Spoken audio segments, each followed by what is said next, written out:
come close to a mystery? We asked this question in Godly Play, our Sunday school program, and it's a good one for us to ask this morning, because baptism seems to be a pretty big mystery. No one in our readings quite knows how to explain it. In Acts, the apostles are going all over the place and they're baptizing people in Jesus' name. They're convincing people that Jesus is the Messiah. But beyond that, they don't really seem to know what baptism means.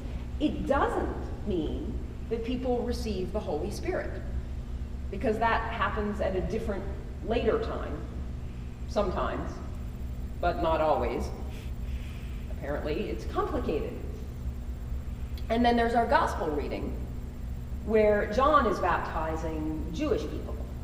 And it's a purification ritual.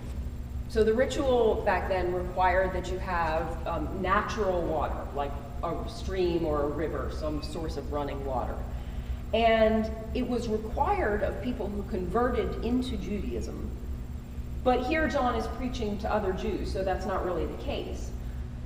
It was also something that could signify purification.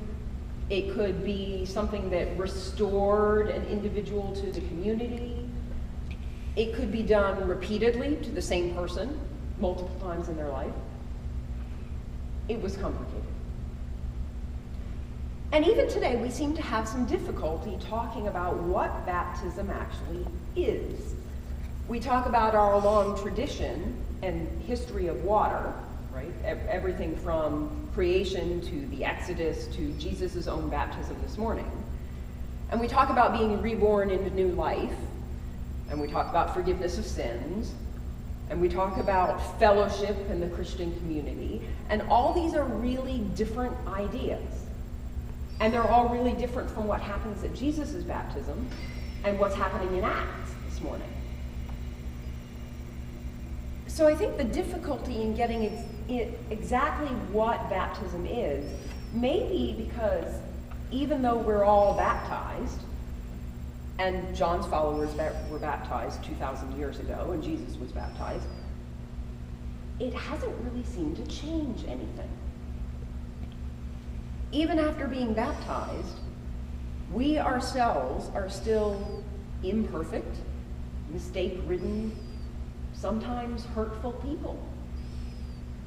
And even after Christ's coming and God declaring, "You are my son," the world is still sometimes a dangerous and terrible and hurtful place. But this is where the mystery of baptism lies. There are a couple of things our readings today do show us. First of all, baptism is not a ritual. A ritual is a prescribed set of actions that confer some sort of benefit.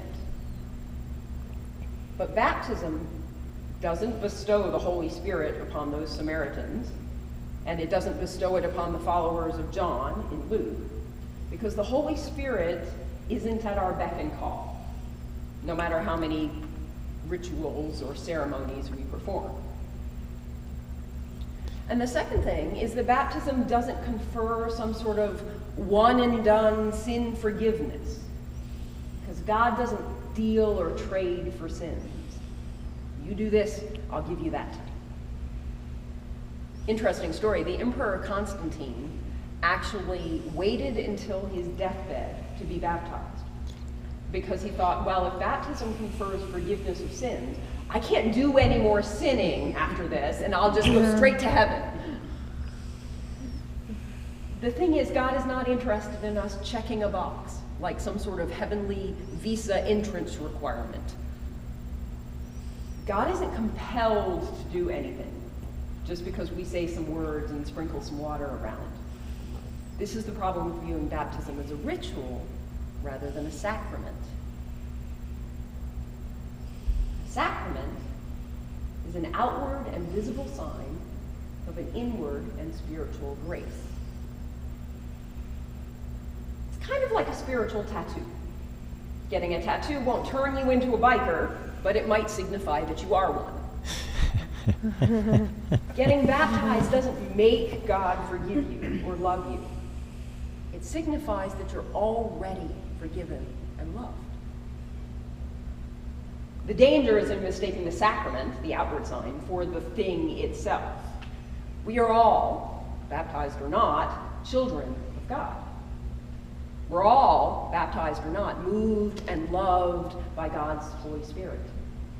There's no prescribed date and time and place and set of words that can make that happen.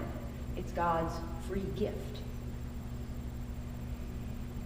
Well, wait, I hear you saying, especially the parents of the poor girl who was baptized at 8 o'clock this morning. Why do this baptism thing at all then?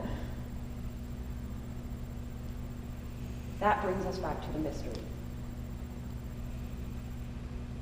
The mystery is what Isaiah says when he says, I've called you by name, you are mine. Baptism doesn't make us into God's children. We have that gift already. Baptism reminds us that we are God's children. It's the sacrament that tells us who we really belong to. And who we belong to is a mystery. In baptism, we are both full of new life, and we also continue to exist in this imperfect life. We are both beautiful and messy physical creatures. We live in this both breathtaking and painful physical world, a world God created and called good. And we use the most basic elements of that world, bread and wine and water, as visible reminders that we are both physical beings and we are also so much more than the dust and clay that we are made of. We're filled with the breath and the Spirit of God. So baptism is not a one and done thing, something that happened to us all a long, long time ago. It's a then and now thing, a both and thing. Because God is not about either or. God is the all-embracing both and. Our world is so defined, it's so characterized by this either or, in, out, us, them. In fact, our world is so often characterized by these opposites that even John the Baptist this morning can't help but predict that Jesus is going to separate people into two categories, wheat and chaff. But that's not what actually happens at all. In Jesus, our invisible God becomes visible, human, a sacrament. Jesus is the outward visible sign of God's grace, which is invisible. God implants the heavenly in the ordinary so that they're both human and divine. And this is the thing that John misses this morning, that Jesus himself is the abolishment of either or. Because God is about both and, about joining together dust and spirit, heaven and earth. On July 13th, 2007, you can look it up, the Washington Post ran the following story. A grand feast of marinated steaks and jumbo shrimp was just winding down.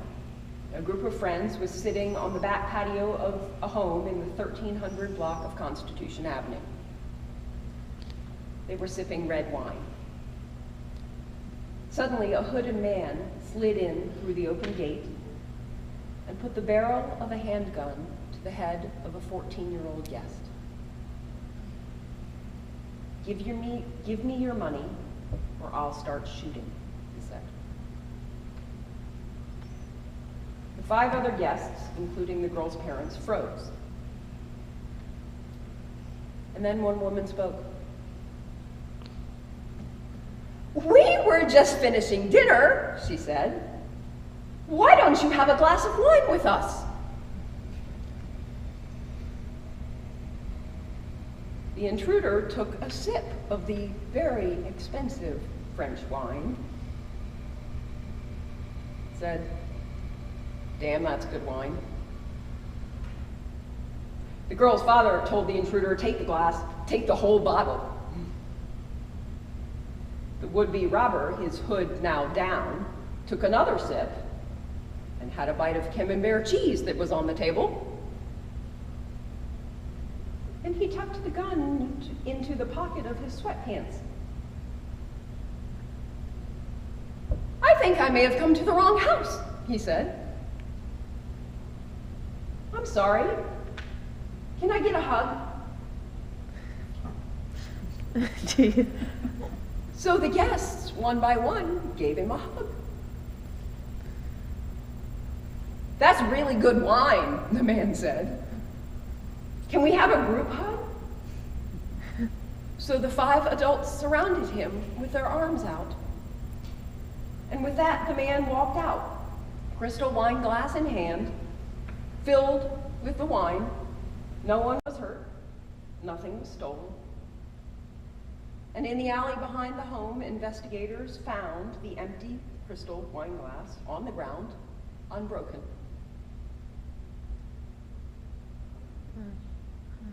Have you ever come close to a mystery?